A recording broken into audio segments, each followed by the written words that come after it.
Have you selected a civil contractor but you are not sure what should be written in the contract so that the contractor finishes the building to the utmost premium quality?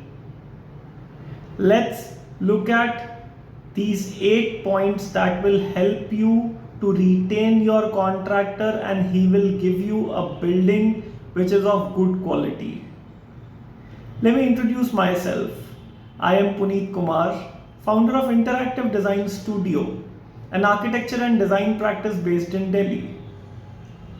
Having worked with a lot of civil contractors in last 16 years, I have realized that a lot of homeowners or building owners don't do formal contracts with civil contractors and then they get into trouble because nothing is written on paper. There is no payment clause, there are no specifications, there are no quality guidelines. So we started making formal contracts with each and every contractor, and I want to give a very brief, simple explanation of these so that you can make workable contracts for your civil contractor. So let's look at point number 1. Point number 1 is specifications of all the materials to be used. Be it brick, cement, steel, rodi, badarpur, aggregate. Anything that is to be used in the building should have a special specification mentioned in the contract so that you can check whether the material that is delivered at site, used at site is of the same quality or not. Point number 2 is timetable.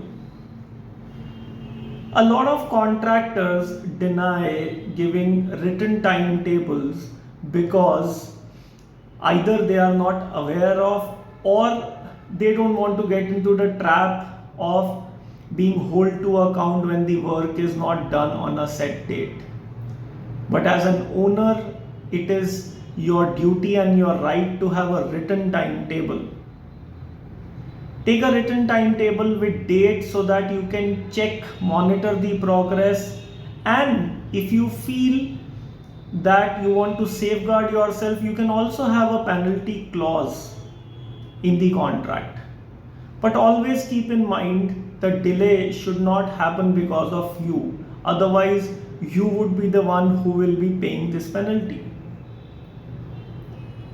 Point number 3 is team involvement.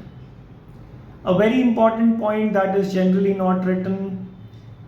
Who will be the second in command if the main contractor is not there? Who will be the technical person who will check site, do quality audits of site? Who will be responsible for everyday monitoring and updates of site so that your time involvement is less and you are updated about the kind of work that is done at site.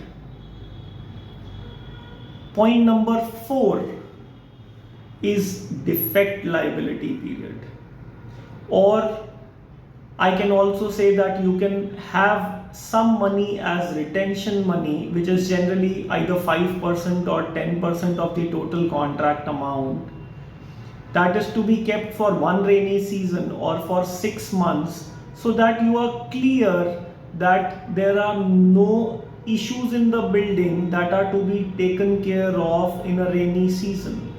For example, there shouldn't be a waterproofing issue.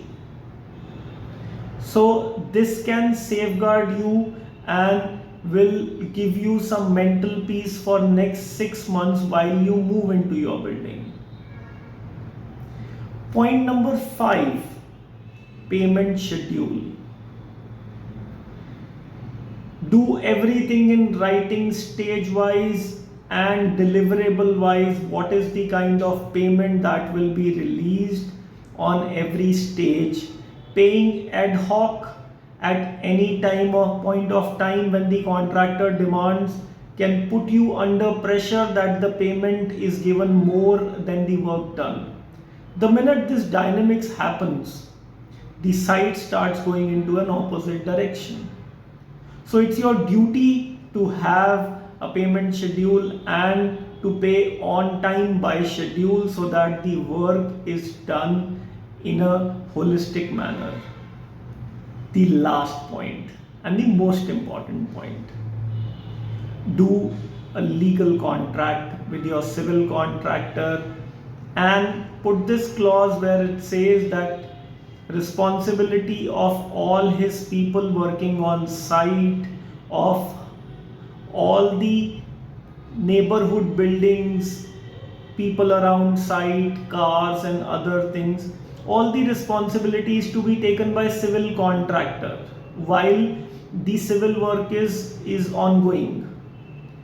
It will safeguard you against a lot of nonsense that happens when civil construction is on and the owner has to be involved into every small thing because it is his building.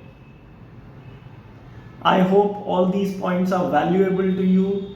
If you like my video, do subscribe to my channel. Thank you. Bye.